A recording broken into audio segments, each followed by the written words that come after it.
What is up, guys? Welcome back to another SPVIDZ video, and as you can see today is a bit of a change of scene. We've got the MPC 2500 out, or as I call it, the 2.5K, and I'm interested in doing a series about the MPC, so if that is something you'd like to see, please leave a comment below. I will carry on doing the Roland SP 404 videos as well.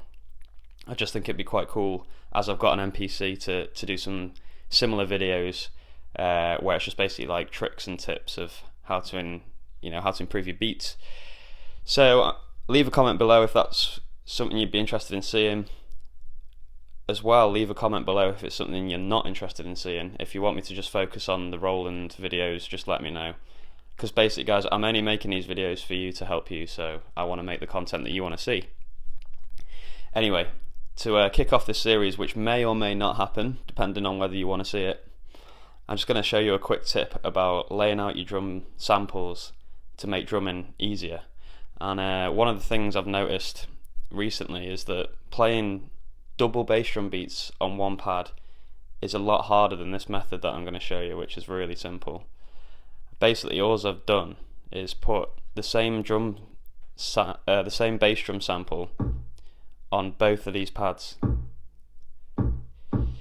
and when I loaded that in from the memory, it does kick up a bit of a fuss on the MPC. I'm on JJOS, so I'm not sure if it's the same for the native OS, but I'm pretty sure it will be.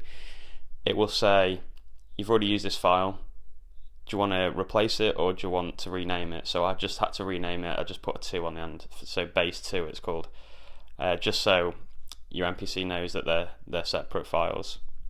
So yeah, I've got them laid out like this. I've got my snare here and I've got my hi-hat over here, but I'm not worried about the hi-hat. I don't worry about the hi-hat placement on the pads because I always record my hi-hats on a separate track, and I'm going to show you why in the next video. It's to do with adding more groove to your hi-hats, which is hopefully going to be the next video in the series. So I'm just going to quickly show you how it's a lot easier to get the doubles when you've got the bass drum on 2 different pads.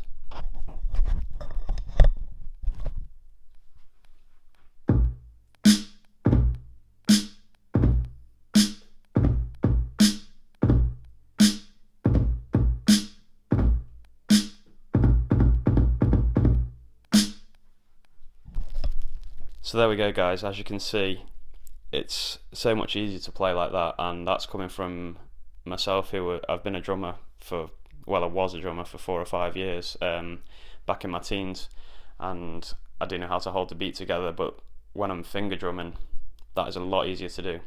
And if you could probably tell from the sound as well, you can get them really tight, close together, and that sort of is good for that sort of swing sound that the MPCs are so famous for, and that sort of swing that you want in your hip hop beats. So as I said, yeah, hi-hats over here, I'm not concerned about that. I'll record the bass and snare on one track, and if I do make mistakes, it's just a case of having to do the whole thing again, which is only usually 4 bars anyway, so it's not too technical. Yeah, but that's just the way it is. So that's it for this video, guys. Give it a try, and you don't necessarily have to use the same sound. You might want to try a slightly quieter bass drum on this pad, so you can get those kind of ghost notes in, which really do add swing and groove to your beats. So give it a try and see if it helps you. Experiment with the positioning. You don't have to have the snare there, you could have it here, up here, wherever you want basically. You could also just record your snare on a separate track if you wanted, but I quite like to get the bass and snare together in one go, because it's hard to sort of transfer the idea of a beat onto different tracks. It's easier to get the bass and snare sound on one track because you'll have an idea in your head of what beat you want. Anyway, that's enough from me. I'm rambling.